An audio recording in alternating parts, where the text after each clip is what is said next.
Buenos días, chicos y chicas. Hoy día vamos a continuar con nuestras clases de historia y vamos a hablar acerca de la Iglesia Católica.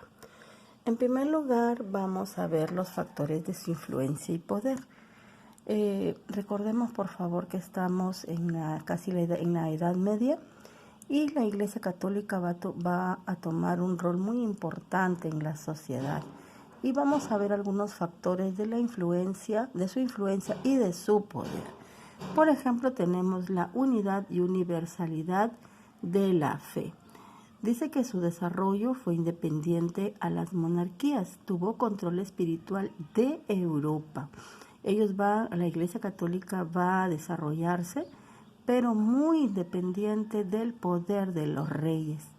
Va a tener su propio poder.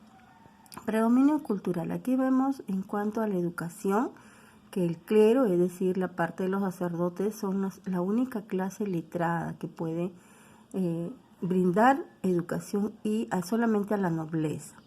Pero ellos eran los que sabían, y acá se hablaba mucho el latín. También vemos que los laicos, es decir, la gente del pueblo que no pertenecía al clero, ellos no podían leer ni escribir. Igual los campesinos, que solamente estaban agobiados porque sobre él recaían los trabajos. Y en la nobleza, a pesar de que ellos también eran enseñados en la lectura y escritura, pero tenían mucho desinterés por las cuestiones espirituales. En cuanto a otros factores, la eficiente organización. Sí, la Iglesia Católica presenta una férrea disciplina, muy adecuada administración y sistema de diaconismo de autoridad. Muy organizada estaba nuestra iglesia. En cuanto a la relación iglesia-poder, el Estado fue considerado el brazo secular de la iglesia, porque era como el otro poder que prevalecía dentro de un país o de una región. En cuanto al otro factor, es la base económica. La Iglesia Católica también tenía control de tierras y de feudos, y también cobraba impuestos que en la iglesia se llamaban diezmos. Aquí podemos ver la jerarquía eclesiástica. A la cabeza está el Papa, luego siguen los cardenales, los arzobispos, los obispos, los vicarios, los párrocos y por último los curas o sacerdotes. Ahora vamos a responder a la siguiente pregunta. ¿Cómo se manifestó el poder de la iglesia? Pues vamos a ver que el poder de la iglesia se va a manifestar a través de dos poderes.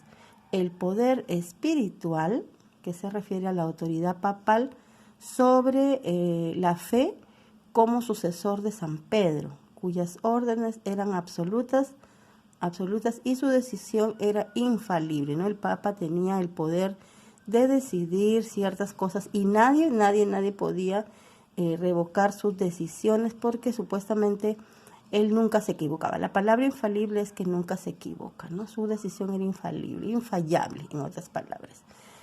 Otro poder era el poder temporal, pues es que la autoridad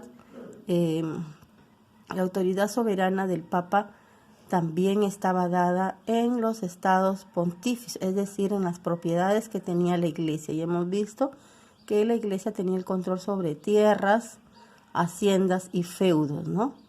Ese era el otro tipo de poder sobre todas las tierras o los estados pontificios. Habían dos clases de clero, ¿ya? Un clero secular o seglar, ¿ya? Aquí en este clero encontramos pues a que los curas, ¿no? Los párrocos se encontraban mezclados con los hombres. ¿Para qué? Para enseñar la doctrina, administraban los sacramentos.